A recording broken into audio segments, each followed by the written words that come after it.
Mga kapuso, presyo ang karne sang baboy kag manok sa mga merkado posible nga magsaka sa pagsulod sang Burr months. Si Zen Kilantang sa nakatutok.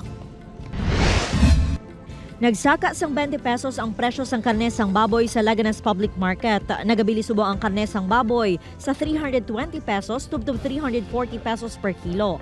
20 sentimos naman ang gintaas sa presyo sang kada bilog sang itlog o kung 6 pesos ang ginsaka sa kada tray sa Pavia Public Market.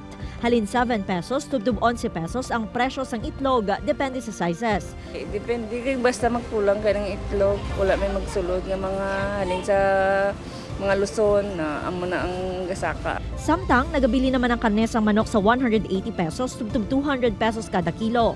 Sunod sa mga manugbaligya, posible nga magmahal pa ang presyo sang karne sang baboy kag manok sa pagsulod sang Burr months. Ilabi na magataas ang demand kag naganubo ang supply. Sa manok, balaan ko na may shortage, maamo na months.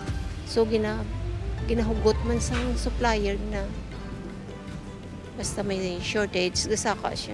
Agay kulang ang supply. Ga demand ang baboy kung mga Burr months.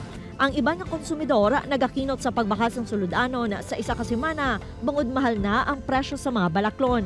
Dala na mga dilatag, noodles, gata, budgeted na siya. Ginalista ko na alin sa balay. Upoy kay Cirilo Renduque, Zen Kilantang Sasa, One Western Visayas.